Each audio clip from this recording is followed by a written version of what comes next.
Bonsoir à tous et bonne fête de Tabaski à toute la communauté musulmane. La célébration de l'Aïd el-Kébir s'est déroulée sur l'ensemble du territoire national, d'abord sur les places Idi et ensuite dans les maisons. Les fidèles musulmans de la cité de Nanto se sont retrouvés ce mercredi à la place Idi de la ville sous la direction de El Hadj Nouruddin Mohamed Sané, imam central de Natitengu. Ensemble, ils ont prié et loué Allah le très miséricordieux pour ses bienfaits dans leur vie. La coexistence pacifique des religions s'est également manifestée au cours de cette séance de prière qui a enregistré la présence de plusieurs autres invités venus soutenir leurs frères musulmans. Les détails dans un instant. Nous parlerons également de la première session au titre de l'année 2023 de la commission thématique du numérique et de l'innovation technologique de l'Association nationale des communes du Bénin. Les assises ont été l'occasion pour les participants de jeter les bases de l'élaboration d'une stratégie à l'échelle territoriale en vue de faire face efficacement aux défis qui imposent la cybercriminalité. Des propositions et des recommandations sont faites à cet effet pour contribuer à l'atteinte des objectifs. Et puisque nous sommes toujours dans le mois de juin, les responsables du projet Fonds d'investissement agriculture peuvent se réjouir de commémorer en différé 3 différentes journées célébrées ce mois-ci. Il s'agit de la journée nationale de l'arbre, la journée mondiale de lutte contre la désertification et la sécheresse et enfin la journée mondiale de l'environnement. Plusieurs espèces de plants ont été mises en terre pour la circonstance en signe de reconnaissance pour la place de l'arbre dans la vie de l'homme. Voilà pour les titres, mesdames et messieurs. À nouveau, bonsoir. La communauté musulmane du Bénin, à l'instar de celle du monde entier, célèbre ce jour la fête de la Tabaski. Et sur l'ensemble du territoire national, les fidèles musulmans se sont retrouvés sur les places Idi ce mercredi pour ensemble prier et invoquer la grâce de Allah, le très miséricordieux, sur la nation et sur les dirigeants. Dans la commune d'Abomey-Calavi, certains se sont réunis au CEG Godomé pour la séance de prière, une séance qui précède officiellement l'immolation du mouton. Les détails dans ce reportage. Venus de différentes mosquées de la localité, ils sont en grand nombre ici au CEG Godomé pour la toute première étape de la célébration de la Tabaski qui est la prière sur une place Idi.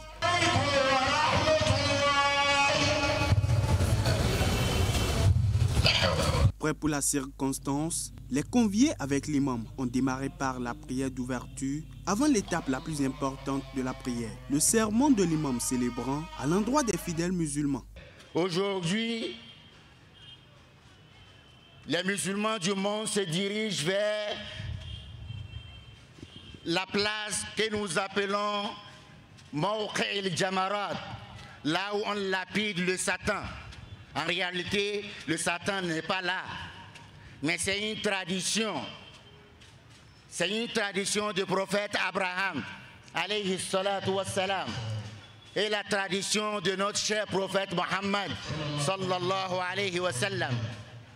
Lorsque Ibrahim, alayhi salatu wassalam, faisait son pèlerinage, lorsqu'il voulait abattre son fils, pour Allah, il a aperçu le Satan. Il voulait l'empêcher de respecter ce qu'il a vu dans son rêve. Ibrahim a pris 7 pierres et il a lancé ça contre le Satan. Le Satan est parti.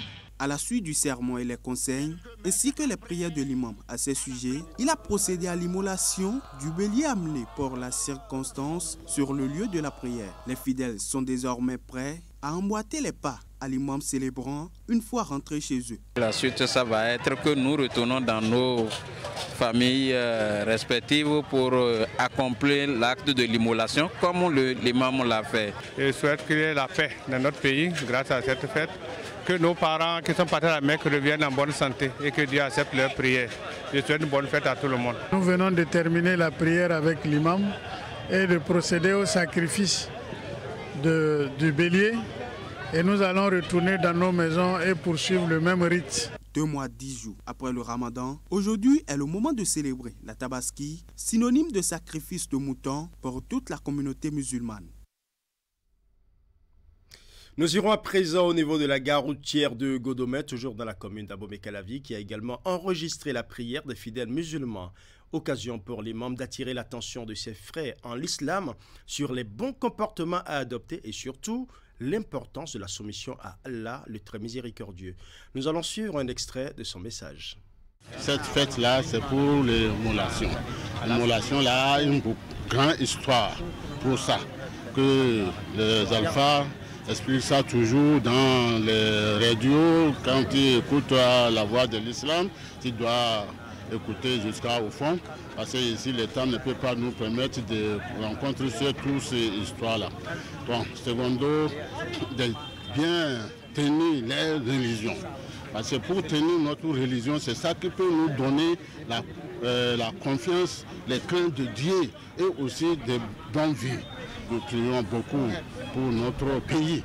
D'abord, la paix des pays qui nous donne tous ces joies-là. S'il n'y a pas de paix, de la paix, on ne peut pas venir même à la mosquée. Il y a les autres pays comme ça qu'aujourd'hui, là, ils sont des musulmans, mais ils ne peuvent pas sortir comme ça pour faire la prière. Donc nous prions. Les problèmes qu'ils ont ici, là-bas, là, que Dieu chasse ça. Nous ici, qui sommes ici, que Dieu garde notre pays, que Dieu nous protège. Avant de finir la prière, d'abord, on prie pour l'État. Pour l'État, parce que c'est nécessaire. Parce que l'État, si l'État n'aime pas bien organiser son pays, toujours il y aura les problèmes. Les fidèles musulmans de la cité de Nanto ont aussi célébré la fête de la Tabaski ce mercredi 28 juin 2023. Ils se sont retrouvés à la place Sidi de la ville sous la direction de El Hadj Nouruddin Mohamed Sani, imam central de Nati Tengu. Ensemble, ils ont prié et loué Allah, le très miséricordieux, pour ses bienfaits dans leur vie. La coexistence pacifique des religions au Bénin s'est également manifestée au cours de cette séance de prière qui a enregistré la présence de plusieurs autres invités venus soutenir les frères musulmans. Voici le reportage de Régis Hippolyte Agosso. C'est l'imam central qui a donné le top à la prière de l'Aïd el-Kébir, ici à la place Idi de Nati Tengu. Comme chaque année, les fidèles musulmans de la cité de Nanto ont pris d'assaut ces lieux sous la direction de El Hadj Nouruddin Mohamed Sani pour remercier et louer le tout miséricordieux pour sa sollicitude. Au cours de sa prêche en cette prière de la Tabaski, le guide spirituel a exhorté les fidèles à faire du bien partout et en tout. Ô homme, craignez Allah en ayant la foi en Dieu et en pratiquant correctement sa religion. Réconciliez-vous. Il ne faut pas dire que je suis croyant seulement. Non, quand tu es croyant, tu dois le prouver en faisant de bien. Il faut faire le bien. Il faut faire le bien. La croyance égale le bienfait. Il faut être correct. Il faut avoir un bon comportement. Oh Allah, accepte nos invocations, notre prière. Pardonne-nous et fais-nous ta miséricorde, car tu es un grand pardonneur, un grand miséricordieux. À cette prière de l'Aïd el-Kébir, autorités politiques et religieuses qui ont également prié avec leurs frères musulmans. Nous sommes ici pour témoigner à la communauté que le vivre ensemble est l'élément le plus important. Nous sommes venus partager la jouissance, le partage avec la communauté, puisque vous savez, la fête de Tabaski caractérise le partage, l'amour non seulement des musulmans, mais également des autres confessions religieuses. C'est ce qui a justifié la présence de toutes les autres communautés ici pour célébrer la fête de Tabaski. C'est de venir souhaiter bonne fête à tous nos frères et sœurs en islam au nom de l'église catholique qui est à Nati Tengu et prier ensemble avec eux et souhaiter que Dieu unique en qui nous avons mis notre confiance nous aide aussi à le connaître, à mieux le connaître, à le prendre comme notre Père et à nous considérer comme frères et sœurs. Que ce Dieu nous aide à cultiver des pensées de paix, des paroles de paix, des actions de paix, afin qu'ensemble, nous puissions faire du bien à tout le monde. Les fidèles musulmans se réjouissent pour la grâce que leur donne Allah de voir ce jour. Nous sommes dépassés de joie puisque aujourd'hui c'est une fête. Encore nous appelons cette fête une grande fête. Et vous allez constater avec moi ici que ce n'est pas seulement que les musulmans. Nous sommes ici avec les confrères d'autres religions qui nous accompagnent. Donc c'est une joie pour nous. Je remercie Allah le fait que je me suis retrouvée dans cette année, dans cette nouvelle année. Donc, et je souhaite la meilleure des vœux à tous les musulmans du monde. À la fin de la prière, un bélier a été immolé, donnant ainsi le top aux fidèles de sacrifier à cette tradition dans leur ménage. Nous allons prendre la direction du département du Mono où les fidèles musulmans ont aussi sacrifié à la tradition de l'Aïd el-Kébir. Nos collègues de l'antenne régionale Mono-Koufo se sont intéressés aux fidèles de l'Okossa qui ont observé une séance de prière avant l'immolation de la bête. Voici les temps forts de cette séance de prière. C'est ici à la place Idi, aménagée à l'entrée de l'Okossa, que les fidèles musulmans de la ville ont accompli l'acte solennel de l'Aïd el-Kébir.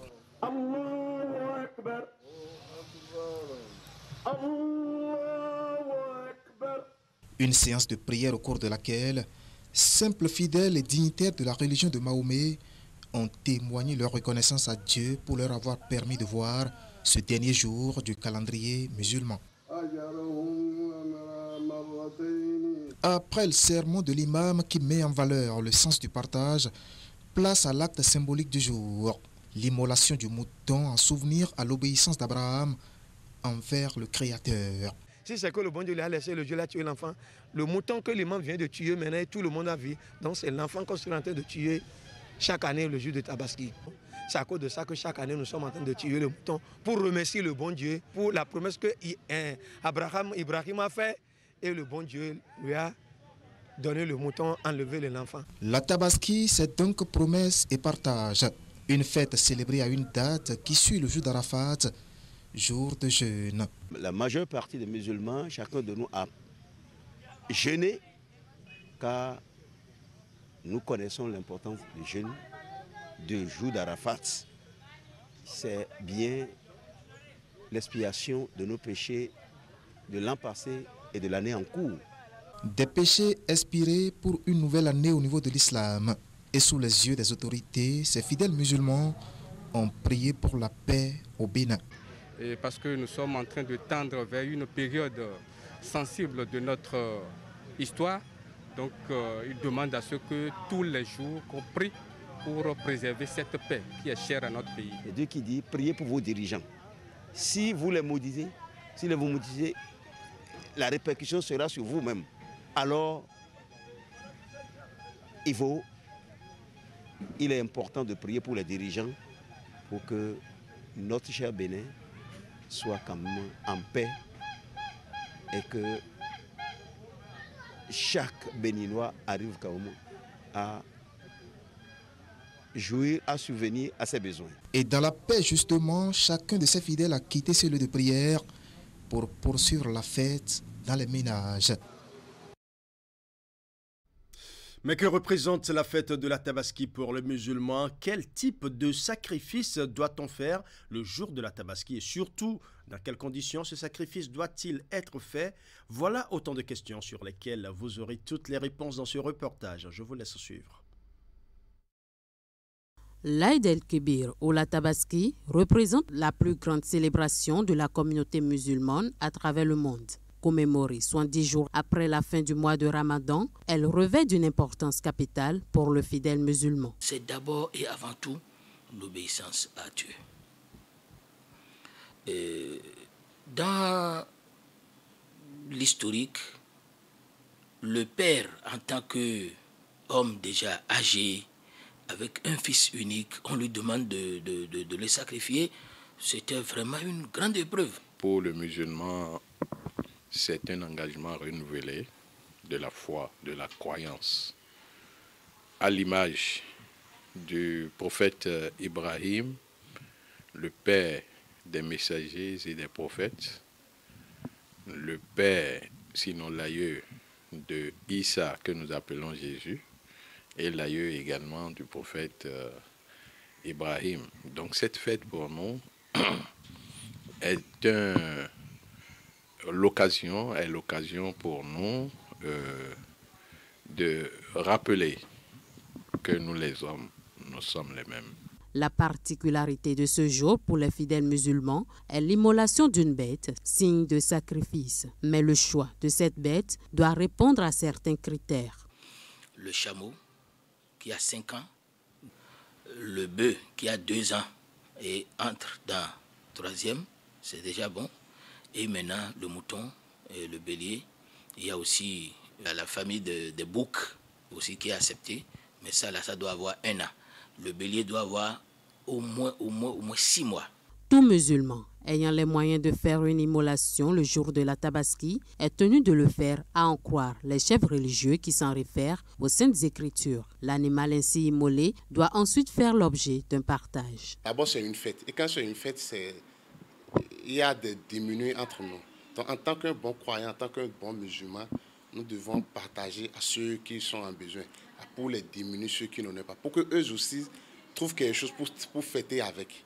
L'islam étant une religion de partage, après avoir immolé, la viande, elle est à partager. Le premier tiers, c'est pour les indigents musulmans qui n'ont rien. Le second tiers, c'est pour les amis musulmans ou non, les voisins qui sont dans le quartier. Bon, voilà. Et le dernier tiers, c'est ça, il faut réserver pour la famille. La fête du sacrifice est donc importante pour le fidèle musulman. Elle se célèbre cette année au 28e jour du mois de juin. Une célébration qui intervient dans un contexte de hausse remarquable du prix des moutons sur le marché. On parle de sacrifice, certes, mais c'est avant tout l'une des plus grandes fêtes musulmanes célébrées à travers le monde. C'est une fête qui rappelle la soumission de l'homme à Dieu. Et son origine remonte à des milliers d'années avec le prophète Ibrahim lors de sa marche avec Allah. Nous vous proposons de suivre ici un zoom sur l'origine de cette tradition musulmane, aujourd'hui perpétuée à travers des générations.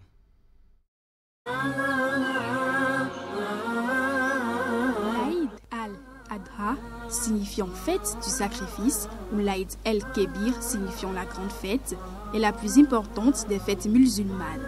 Elle est appelée Tabaski dans les pays d'Afrique de l'Ouest et d'Afrique centrale et appelée Korban, signifiant littéralement sacrifice, en Iran et en Afghanistan. Elle a lieu le 10 du dernier mois du calendrier musulman et marque chaque année la fin du Hajj. Fêtée 2 mois et 10 jours après la fête du Ramadan, la Tabaski rappelle la soumission d'Ibrahim à Dieu lorsque celui-ci lui demande de sacrifier son fils Ismaël. Ibrahim accepte cet impératif divin, mais au dernier moment, l'archange Gabriel apparaît et lui envoie un mouton qu'il sacrifie à la place de son fils. En souvenir de cette dévotion d'Ibrahim à son Dieu, les familles musulmanes sacrifient un animal qui peut être le mouton qui a 6 mois, la chèvre qui a 2 ans, ou le bovin qui a 2 ans, ou le chameau qui a complété 5 ans selon les règles en vigueur. Notamment, le musulman doit se comporter au mieux avec l'animal, Mahomet ayant dit « Certes, Allah a prescrit l'excellence dans toutes choses, ainsi, lorsque vous tuez, tuez de manière parfaite, et si vous égorgez, égorgez de manière parfaite. Que l'un de vous aiguise son couteau et qu'il apaise la bête qui l'égorge. » Dans le Coran, la sourate 108, verset 2, aborde également une règle pour le sacrifice, celle d'accomplir la salade avant l'immolation. Une fois égorgé d'un couteau tranchant, l'animal doit être divisé en 3 parties. Une part pour la famille ayant effectué le sacrifice, une part pour les voisins et les amis, et une part à offrir aux pauvres. Aucune partie ne doit être gaspillée et tout doit être consommé ou offert.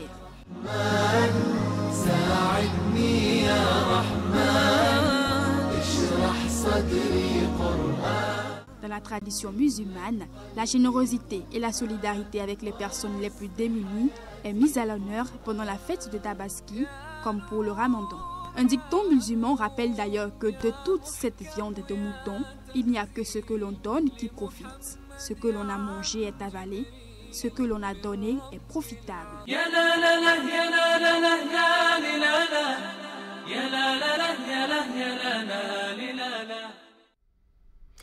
Célébration de l'Aïd al-Kébir toujours, les fidèles musulmans de Boïkan et d'Abomey étaient aussi en fête.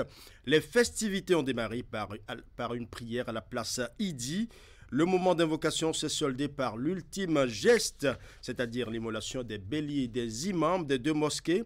Les séances de prière ont également connu la présence d'autorités politiques ainsi que de dignitaires et représentants d'autres obédiences religieuses. Nous allons suivre.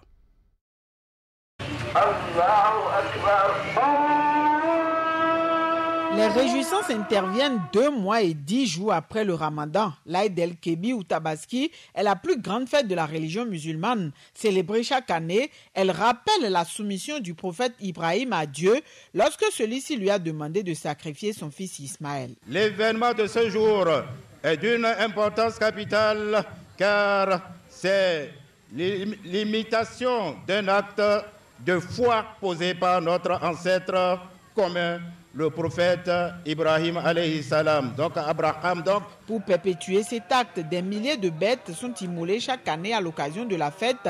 À Boïkan comme à Abomey cette année encore, les fidèles musulmans ont sacrifié à la tradition. Les festivités ont démarré par la grande prière sur les places Idi. Ensemble, ils ont remercié et prié Allah pour son amour et sa bienveillance.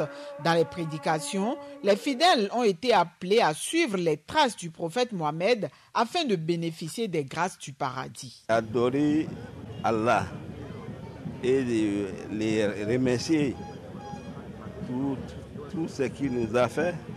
Il nous a donné la santé, il nous a dit que nous sommes arrivés à cette journée-là. Ça, c'est une grâce, il faut les remercier. Ce que nous devons retenir comme leçon, nous ne devons pas faire de fausses promesses, faux engagements. Et ça qu'on est en train de nous apprendre, c'est interdit par Dieu. Secondo, nous devons obéir à nos parents. Je parle des enfants. Et la femme aussi doit obéir à son mari. Cela est important. Et aussi, nous profitons pour remercier le chef de l'État. Les handicapés, ils sont beaucoup dans le rang de la communauté musulmane du Bénin.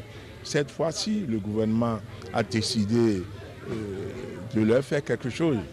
L'imam a prié aussi pour le gouvernement. Grand moment de partage et de connexion, ce grand rassemblement des fidèles musulmans a connu la présence des autorités politico-administratives ainsi que des responsables d'autres confessions religieuses. Personnellement, je félicite toujours tous les chrétiens, que ce soit les chrétiens, les musulmans du Bénin, parce que chacun fait sa religion dans la compréhension, dans la sincérité, dans la foi que nous avons, que chacun de nous a pour le Dieu unique. Donc, cette fête, ça nous rappelle la soumission d'Abraham à Dieu. À l'endroit de la communauté musulmane, je leur demande de beaucoup prier, d'être unis.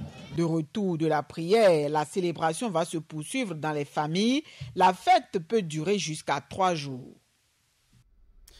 Dans un tout autre registre de l'actualité nationale, nous parlerons à présent de la première session au titre de l'année 2023 de la Commission thématique du numérique et de l'innovation technologique de l'Association nationale des communes du Bénin.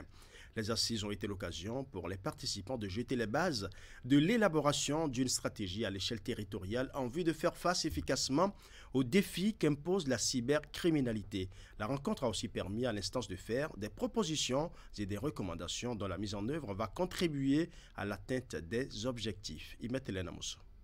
La rencontre offre aux participants l'occasion de définir des mécanismes à mettre en œuvre en vue de renforcer la cybersécurité des collectivités locales.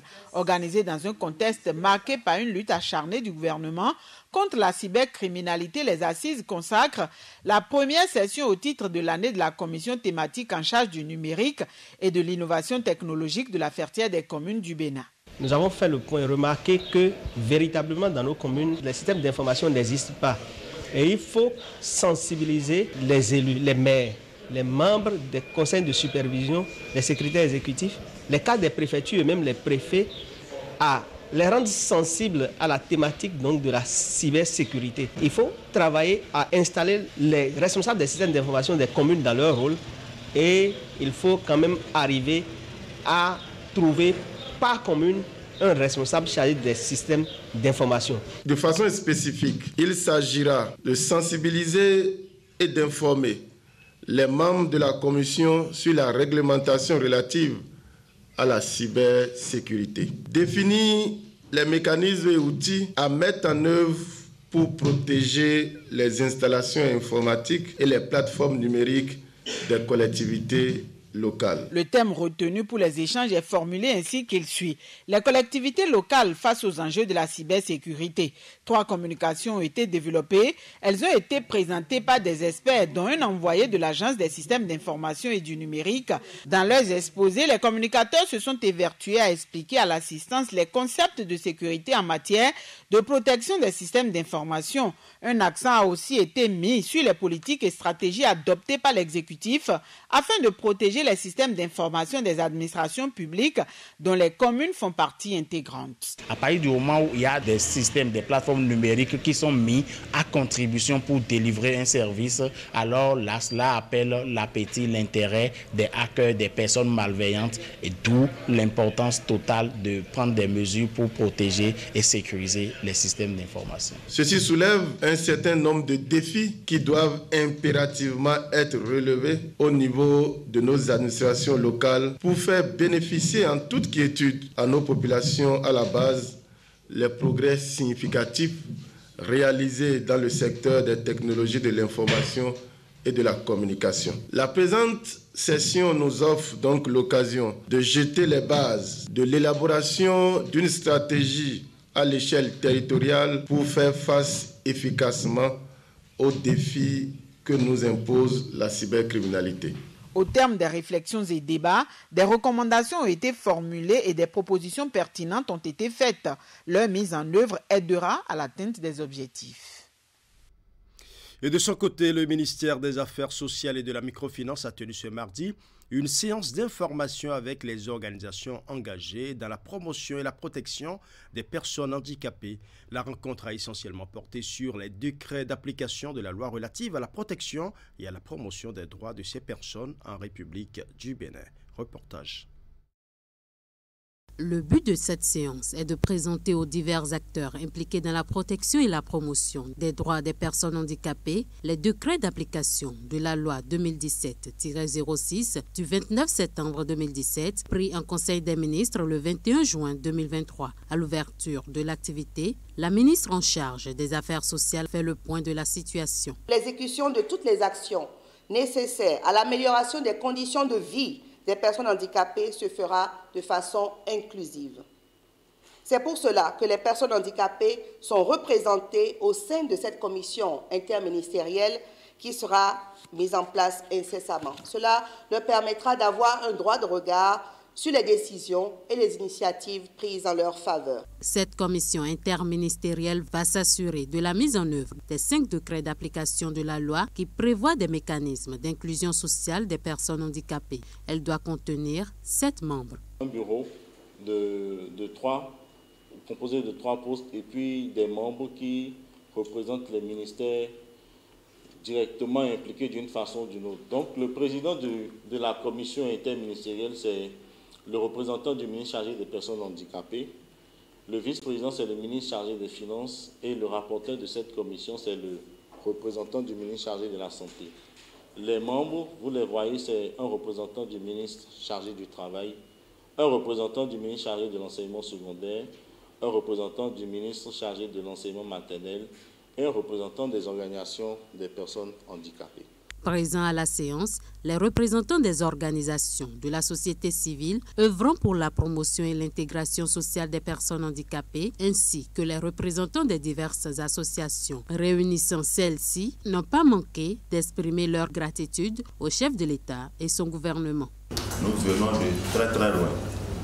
Merci donc au président de la République, merci à Madame la ministre, aux collaborateurs de la ministre. Et merci également aux associations, fédérations des personnes handicapées et aux associations de la société civile. Je n'étais pas sûr d'être quand ces décrets vont enfin être pris par le chef de l'État. Maintenant, enfin, on va voir le bout du tunnel. Et je tiens à remercier également la ministre Toyin Fadé. Et l'histoire retiendra tout simplement que, même si pendant un certain nombre d'années, cette loi a connu une certaine souffrance, c'est sous sa mandature que cette loi a pris pleinement effet. Les mesures sociales prévues par ces décrets concernent entre autres l'éducation, la promotion de l'emploi et de l'entrepreneuriat des personnes handicapées, leur appareillage ainsi que leur accès aux centres culturels et de loisirs. Allons à présent dans la commune d'Abomey-Calavier et plus précisément dans l'arrondissement de Godomey qui a enregistré une cérémonie de remise de chèques à une nouvelle vague de propriétaires terriens affectés par le projet d'aménagement de la route des pêches. Ils ont reçu leur titre de virement en guise de dédommagement. Voici le compte rendu de Ingrid Day.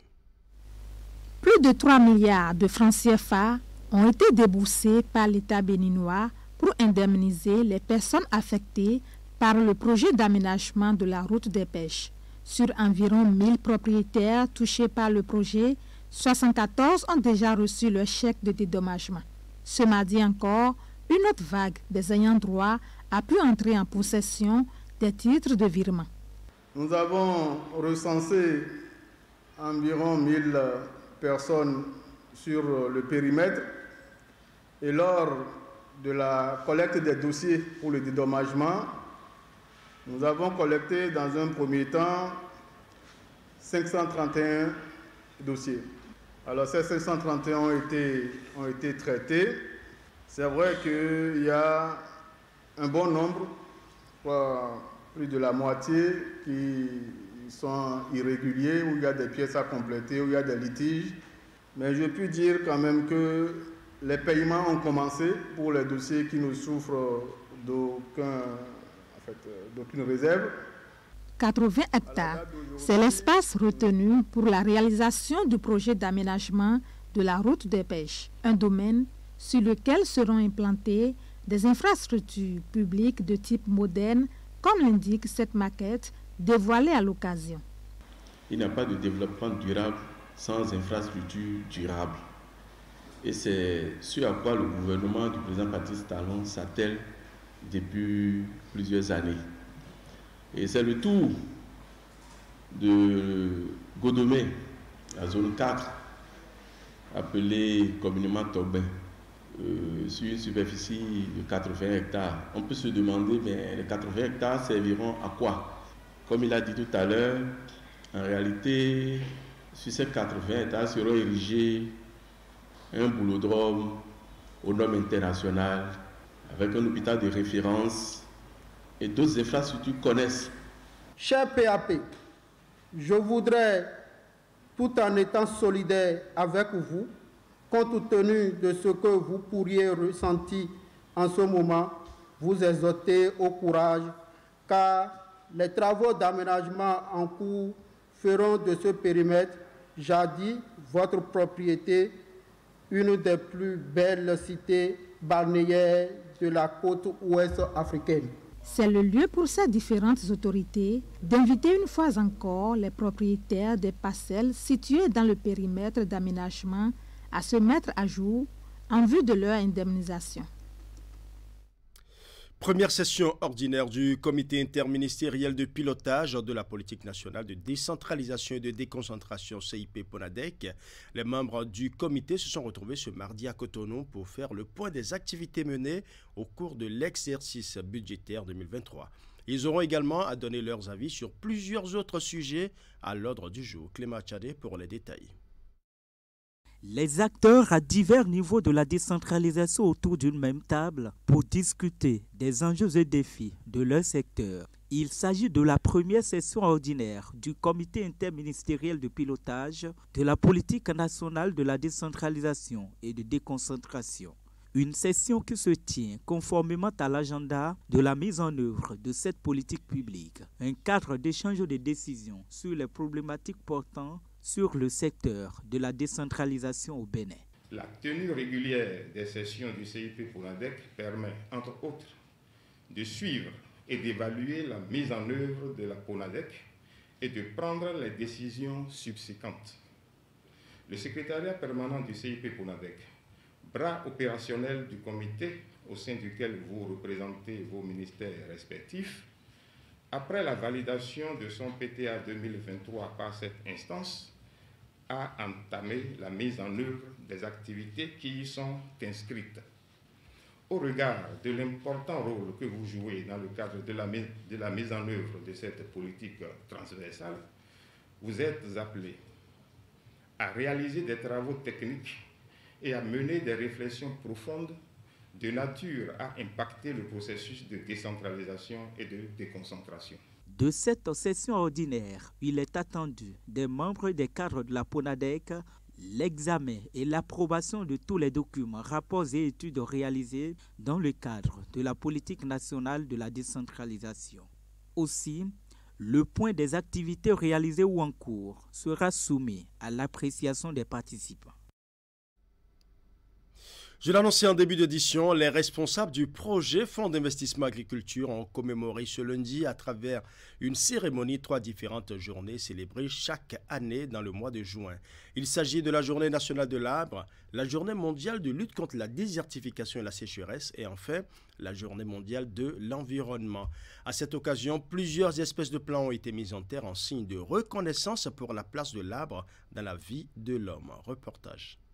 3 différentes journées célébrées dans le mois de juin sont ici commémorées en différé ce lundi 26 juin 2023 à Nati Tengou. Il s'agit de la Journée nationale de l'arbre, la Journée mondiale de lutte contre la désertification et la sécheresse et la Journée mondiale de l'environnement. L'initiative est du projet Fonds d'investissement agriculture FIAGRI de Nati Tengou qui entend à travers cette célébration rappeler l'importance de l'arbre. Les arbres sont source de vie à travers plusieurs fonctions, dont par exemple la photosynthèse. L'arbre assure la production de l'oxygène qui facilite la respiration de tout être vivant. L'air est plein d'oxygène et cela facilite pour chacun de nous la respiration.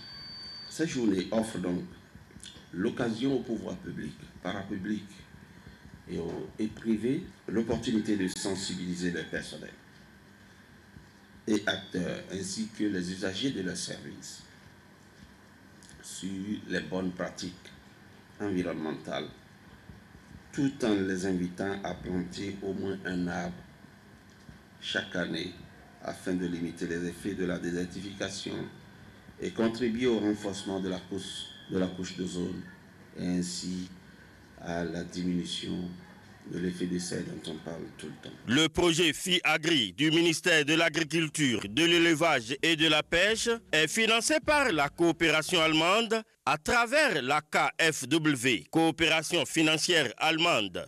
À cette célébration de l'arbre qui a connu la présence de plusieurs acteurs, le représentant du préfet de l'Atakora a félicité l'initiative. Je voudrais saluer les efforts des bailleurs du projet FIAGRI dans la conscientisation des populations de cette ville, de Nati Tengou et d'autres villes du département, afin de les inciter à planter davantage et à contribuer par leur action au reboisement et à adopter des comportements respectueux de l'environnement. Ces efforts de FIAGRI viennent en accompagnement de tout ce que le gouvernement de son Excellence Patrice Talon fait pour que nous puissions préserver l'environnement, mais également pour que nos populations puissent vivre dans un cadre sain et pour l'amélioration de leurs conditions de vie. Nous savons tous qu'il est une chose de planter, une autre d'entretenir. En invitant tout le monde à planter, nous allons aussi à côté inviter tout le monde à veiller à l'entretien. Je voudrais rendre un hommage mérité quand même à AFC, notre employeur ici, qui est un cabinet allemand, qui contribue dans le cadre de sa responsabilité sociétale, aux côtés du MAEC, pour que cette journée soit une réalité. Au cours de cette triple célébration et après une communication sur le processus de mise en terre des plants, différentes espèces ont été données aux participants. De façon symbolique et pour immortaliser ces journées, des plants ont été mis en terre, après quoi une petite campagne de salubrité pour montrer l'importance de protéger l'environnement. Voilà, ce sera tout pour ce journal. Merci pour votre aimable attention. Bonne soirée à chacun et à tous et surtout, bonne fête de Tabaski à toute la communauté musulmane.